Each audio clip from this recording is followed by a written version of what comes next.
తోటి దేవుడు మాట్లాడుతున్నాడు.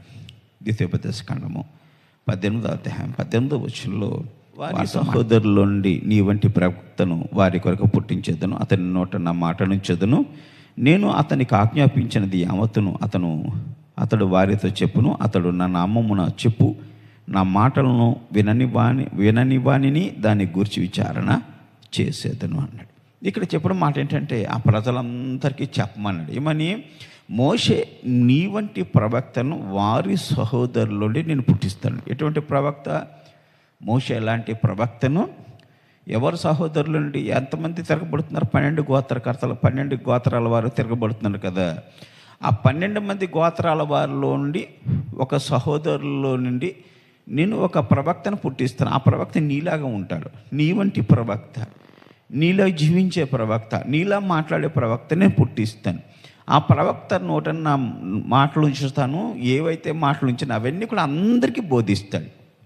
బోధించిన తర్వాత ఎవరైతే ఆ మాటలు వినరో దానిని గురించి నేను విచారణ చేస్తాను అని ఆది అందే చెప్పాడు. ఈ ప్రవక్త ఎవరు? మోషే ఎలాంటి ప్రవక్త ఎవరండి?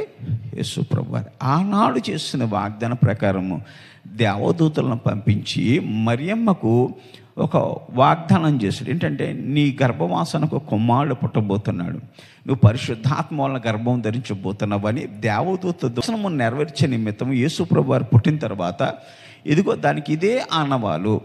పొత్తుగుడ్డలో చుట్టబడి పశువుల తొట్లు పొరండు పెట్టబడ్డాడు, ఆయనే యేసు అన్నాడు. దేవునికి స్తోత్రం. ఇప్పుడు ఒక ప్రవచనం అక్కడ నెరవేర్చబడింది. ఏ ప్రవచనము?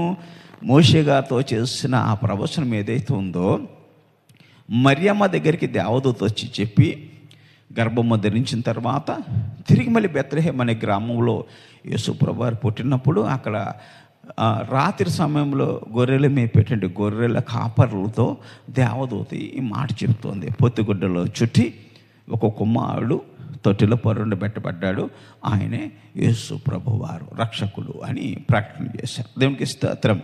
ఈ యేసు ప్రభువారు పుట్టిన తర్వాత మరి మోషే గారు లాంటి ప్రవక్త కాదా అని మనము గమనిస్తే కొన్ని ఆలోచనలు మనలోకి వస్తాయి. మోషే గారు లాంటి ప్రవక్త ఎలాగయ్యాడు యేసు ప్రభువారు?